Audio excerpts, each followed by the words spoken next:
2040 সালের আগে শেখ হাসিনা বেঁচে থাকতে আর কোনোদিন বাংলাদেশের ক্ষমতার পরিবর্তন হবে এই স্বপ্ন বিএনপি দেখত না।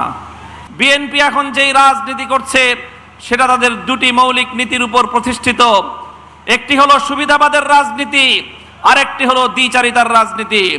আমসালা দুটো যাওয়ার ভয়ে শেষ পর্যন্ত বিএনপির চেয়ারম্যান সাহেব বাধ্য হয়ে গণভোটে হায়ের পক্ষে বলেছেন, হায়ের পক্ষে ক্যাম্পেইন করেছেন। কিন্তু যখনই তারা বৈতরণী পার হয়ে গিয়েছেন, সঙ্গে সঙ্গে সেই জাতির সঙ্গে কৃত অঙ্গীকার বিএনপি চেয়ারপারসন ভুলে গিয়েছেন। দ্বিচারিতা করে একবার গাং পার হতে পেরেছেন, ভবিষ্যতে আপনারা জাতির কাঠগড়ায় আসামি হিসেবে চিহ্নিত হয়ে যাবেন। যে 2021 সালে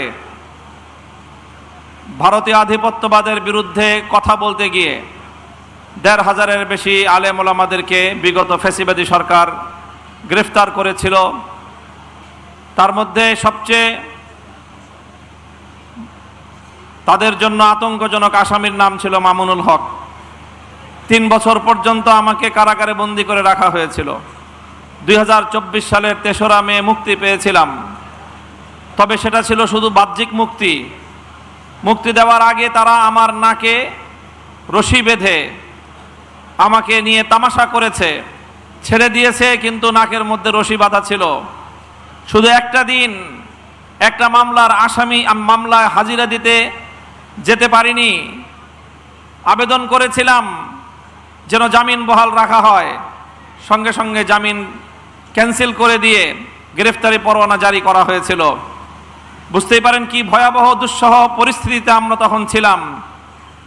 কারাগারে এবং কোর্টের গারদগুলোতে বিএনপির ডজনখানিক নেতার সাথে আমাদের দেখা হতো। 2024-এর জানুয়ারিতে যখন নির্বাচন হয়ে গেল, এই বিএনপির নেতারাও তারা হতাশায় মুষড়ে পড়েছিল। তারাও সকলেই মন্তব্য করত 2040 সালের আগে শেখ হাসিনা বেঁচে থাকতে আর কোনোদিন বাংলাদেশের ক্ষমতার পরিবর্তন হবে এই স্বপ্ন বিএনপি দেখত না। কিন্তু আজ 2024-এর জুলাই বিপ্লবের আমাদের বীর শহীদানরা রক্ত দিয়ে যে মুক্তি এনেছে, যেই স্বাধীনতা এনেছে, 5ই আগস্ট হঠাৎ করে বিএনপি সেই শহীদানদের প্রতি, স্কুল কলেজের কোমলমতি আমাদের বীর শহীদ সন্তানদের প্রতি শ্রদ্ধা জানানোর পর দিন থেকে জুলাই বিপ্লবের কৃতিত্বকে, জুলাই শহীদদের কৃতিত্বকে খাটো করে দেখবার পায়তারা শুরু করেছে। তাই আজ এই পর্যায়ে এসে আমরা বলতে চাই, বিএনপির সাথে অনেক কথাবার্তা হয়েছে। জুলাই বিপ্লবের সকল বক্তব্যগুলো সামারাইজ হয়ে গণভোটের মাধ্যমে জাতির সামনে উত্থাপিত হয়েছে। 70% ভোটার গণভোটের পক্ষে রায় দিয়েছে। বিএনপি সেই রায় নিয়ে টালবাহানা করছে। আমি বলেছি, বিএনপি এখন যেই রাজনীতি করছে সেটা তাদের দুটি মৌলিক নীতির উপর প্রতিষ্ঠিত। একটি হলো সুবিধাবাদের রাজনীতি, আর একটি হলো দ্বিচারিতার রাজনীতি। নির্বাচনের আগ থেকে তারা শুরু করেছে তলে তলে গণভোটে নায়ের পক্ষে ক্যাম্পেইন করেছে। 300 আসনে 300 এমপি প্রার্থী এবং গোটা বিএনপির তাদের সকল অঙ্গ সংগঠন সহ গোটা জনশক্তি তলে তলে নায়ের পক্ষে ক্যাম্পেইন করে যখন দেখেছে যে হায়ের পক্ষে গণজোয়ার, আমসালা দুটো যাওয়ার ভয়ে শেষ পর্যন্ত বিএনপির চেয়ারম্যান সাহেব বাধ্য হয়ে গণভোটে হায়ের পক্ষে বলেছেন, হায়ের পক্ষে ক্যাম্পেইন করেছেন।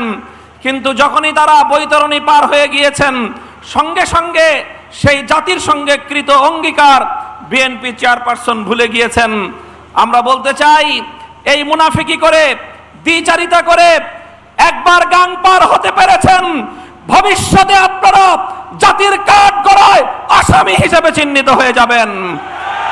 সুবিধাবাদের রাজনীতি বাদ দেন, গণভোটের রায় কার্যকর করুন। সংবিধান সংশোধনের ওই সকল বুঝ বাংলার মানুষ আর বুঝতে চায় না।